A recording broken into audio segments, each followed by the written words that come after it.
आप लोगों को एक चीज़ पहले बता दूं कि अगर आप चैनल पर नए हो एंड आपने इन वीडियोस को नहीं देखा है तो एक बार जाकर के चेकआउट कर लेना। इन वीडियोस को मैंने इस तरीके से बनाया हुआ है कि भाई आपके तैयारी का ना पूरा नज़रिया चेंज कर देंगे, राइट। तो ये आपको नीचे दी हुई प्लेलिस्ट पे भी मिल जाएगा। वीडियो ख़त्म होने के बाद उसको चेकआउट ज़रूर कर लेना, राइट। टाइम बिल्कुल नहीं गवाते हैं, शुरू करते हैं आज का वीडियो, क्योंकि मुझे पता है कि आपका समय बहुत ज़्यादा कीमती है, राइट। एंड आपके टाइम की वैल्यू कितनी करनी चाहिए, ठीक है। तो सबसे पहले देखो, एक चीज़ मैं आप लोगों को बोल दूं कि जिस तरीके से हमारी जो बैंकिंग इंडस्ट्री है, आपके अगल बगल की बैंकिंग इंडस्ट्री मजबूत होती जा रही है ना, ये आपको भी अपनी मतलब देखो ये इकोनॉमी को तो मजबूत कर रहा है, ठीक है। आपको अपने सिलेक्शन के चांसेस भी वैसे ही मजबूत करने हैं, ठीक है। एंड आपको क्या क्या फ़ायदा मिलने वाला है आज के वीडियो में क्लियर हो जाएगा आपको, ठीक है। अब देखो दोस्तों, रिजर्व बैंक ऑफ इंडिया यानी कि आरबीआई ने हाल ही में बैंकों में चल रही जो ग्रोथ है उससे जुड़ा हुआ जो डेटा है ना उसको रिलीज़ कर दिया है। तो हमारे सामने रिलीज़ हो चुका है। एंड दोस्तों ये कौन सा वाला डेटा है?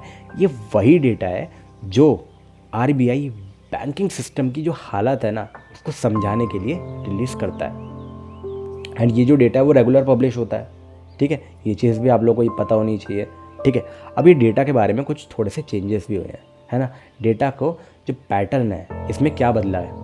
सबसे पहले तो आप लोग ये जानो कि भाई जो डेटा है हमें हर ऑल्टरनेट फ्राइडे देखने को मिलता था अभी तक, ठीक है। अब क्या चेंज आया है इसमें?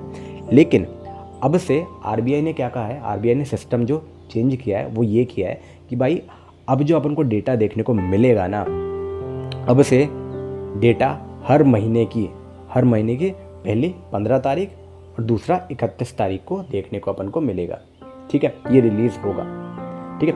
और ये चीज़ कब मिलेगी? हर महीने अपन को देखने को मिलेगी।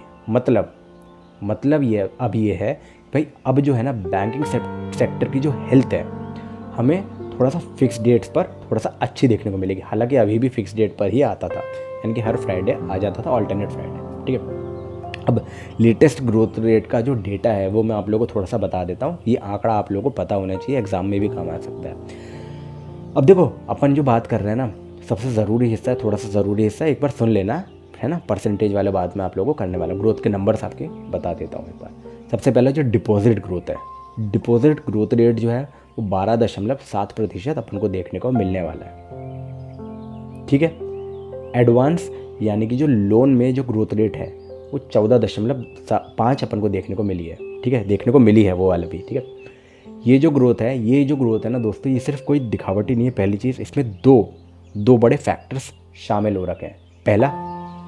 पहला दोस्तों तो आप लोग ये समझ लो कि भाई ये जो ग्रोथ है ना सच में डिपॉजिट्स और लोन्स में थोड़ी सी ग्रोथ अपन को मिली है।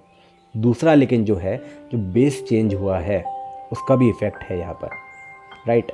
पुराने के कंपैरिजन में थोड़ा सा बेस की वजह से अपन लोगों को चेंज यहाँ पर देखने को मिला है, ठीक है। बेस ईयर इफेक्ट क्यों ज़रूरी है इसको थोड़ा सा आप लोग समझ लो, काम आएगा आपके। अब देखो दोस्तों, जो आरबीआई है अपने जो बेस में जितना जब वो रिलीज़ करता है ना उसका असर अपन को पूरे 1 साल तक अपन को देखने को मिलेगा। ये डेटा क्या दिखाता है भाई? ये डेटा दिखा रहा है कि भाई अपन को ग्रोथ देखने को मिल रही है, ठीक है। जो भी ग्रोथ आप लोग अभी देख रहे हो, जो भी ग्रोथ आप लोग अभी राइट नाउ देख रहे हो, उसका इम्पैक्ट जो है वो आने वाले कुछ महीनों तक रहेगा, यानी कि 1 साल तक वो कंटिन्यू रह सकता है, ठीक है। अब इस डेटा का मतलब क्या है एंड एस्पिरेंट्स के लिए इसके क्या क्या फ़ायदा हो सकता है, आप लोग ये थोड़ा सा समझ लो, ठीक है। जब डिपॉजिट और एडवांसेस ये दोनों बढ़ते हैं, तो इसका एक सीधा मतलब होता है कि बैंकों का जो बिजनेस है ना ये बढ़ रहा है, पहली चीज़, ठीक है। बैंकिंग सिस्टम स्टेबल हो रहा है और ज़्यादा स्टेबल हो रहा है। स्टेबल तो है, हालांकि ऑलरेडी था। एक्सपेंशन इसका और ज़्यादा देखने को अपन को मिल सकता है। वैकेंसी की जो रिक्वायरमेंट है ना वो बनेगी तो ही, और आगे जाकर के इसी साल बढ़ भी सकती है। हो सकता है कि ज़्यादा वैकेंसी आए तो और बढ़ा दीजिए, ठीक है। इसका कारण ये है कि भाई इस समय में बैंकिंग सिस्टम जो है वो मजबूत हो रहा है, ठीक है। एंड बैंकिंग की जो एग्ज़ाम्स है उनकी रिक्रूटमेंट का जो फ्लो है वो और थोड़ा सा स्ट्रांग रहने वाला है। तो आपको क्या करना है भाई? आपको फ़ायदा उठाना है, सबसे पहले मैं आप लोगों को समरी बता देता हूँ, उसके बाद अपन लोग इस टॉपिक पर आते हैं। देखो, आरबीआई अब जो डेटा है 15 और 31 तारीख को रिलीज़ करेगा।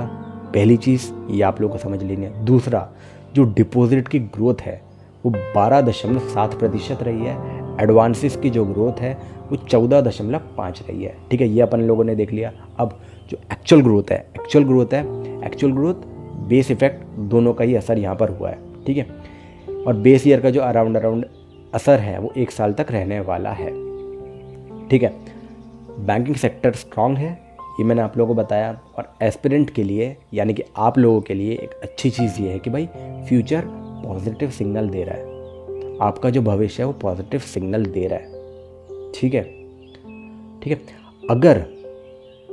अगर सिस्टम जो है, बैंकिंग का जो सिस्टम है वो ग्रो कर रहा है तो भाई आप लोग को बहाना नहीं ढूंढना है ना। खुद को ग्रो करने का समय है ये। इस समय का फ़ायदा उठाओ, आप लोग अपनी मेहनत को जारी रखो। ठीक है, बैंकिंग जो है वो आपको मौके दे रहा है एंड पर्याप्त आपको मौके और मिलने वाले हैं। ये जो, अगर आप लोग चैनल पर नहीं हो तो चैनल को सब्सक्राइब कर लेना, क्योंकि ऐसे बहुत सारे काम की वीडियोस मैं रेगुलर लेकर के आता रहता हूँ। ठीक है, हर समय आपको अपडेट मिलता रहता है एंड मैं आप लोग को भीड़ में खड़ा नहीं होने दूंगा, भीड़ से निकाल करके आप लोगों को आगे लेकर के आऊँगा। ठीक है, एंड दोस्तों आप लोग को अब देखो क्या करना है। सीधी सी बात मैं आप लोगों को बता दूँ, अभी आपके पास बहुत अच्छा मौका है। ठीक है, ये जो बैंकिंग की ग्रोथ है ना, ये कुछ सालों तक कंटिन्यू रहने वाली है। ठीक है, तो अपन लोगों को क्या करना है, फ़ायदा उठाना है इस मौके का। ठीक है, अभी के टाइम पे आपको ढील बिल्कुल नहीं देना है। अभी आपके पास पर्याप्त समय है, इस साल भी आप परीक्षा निकाल सकते हो, पर्याप्त समय है। एंड अगर आप नेक्स्ट ईयर की परीक्षाओं को टारगेट कर रहे हो तो भाई आपको उस हिसाब से मेहनत करनी पड़ेगी। लेकिन देखो दोस्तों, मेहनत तो आपको दोनों ही केस में करनी पड़ेगी। मैं आप लोगों को कहूँगा कि बेहतर है इसी साल के एग्ज़ाम्स को टारगेट करके चलो।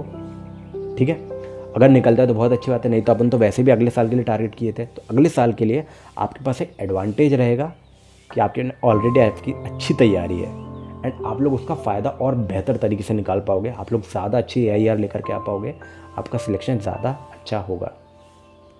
ठीक है, तो ये कुछ इंपॉर्टेंट पॉइंट्स थे जो मुझे आप लोगों के साथ में शेयर करने थे, क्योंकि मैं ये चाहता हूँ कि भाई आप लोग इसका बेहतर तरीके से फ़ायदा उठा पाओ। एंड दोस्तों, कई चीज़ें हैं कि भाई जिन लोगों का एज लिमिट हो चुकी है ना, उनके भी कुछ कमेंट्स आ रहे थे। ठीक है, वो लोग भी उस बारे में जानना चाहते थे, तो उनके लिए भी मैं एक अलग से वीडियो लेकर के आऊँगा। एंड आप लोगों के कोई भी सवाल होता है ना दोस्तों, तो आप लोग मुझसे कमेंट सेक्शन में पूछ सकते हो। मैं पहली चीज़ तो सबका पर्सनली रिप्लाई देता हूँ। ठीक है, एंड रिप्लाई देने की तो कोशिश करता ही हूँ, मैं उस पर अलग से वीडियो बनाने की भी कोशिश करता हूँ। तो आप लोग, अगर आप लोग मेरे को सपोर्ट नहीं दिखाओगे तो भाई आप लोग की मेहनत, आप लोग के लिए जो मेहनत है ना, उसमें 4 चांद में नहीं लगा पाऊँगा। ठीक है, इसी के साथ आज की वीडियो को अपन एंड करते हैं। अपन मिलेंगे अपने अगले वीडियो में। तब तक के लिए अपने माँ बाप की सेवा करो, भगवान की सेवा करो, खूब भक्तिभाव के साथ आगे बढ़ो एंड अपने कर्म सही तरीके से करो। अपन मिलेंगे अपने अगले वीडियो में, तब तक के लिए बाय बाय।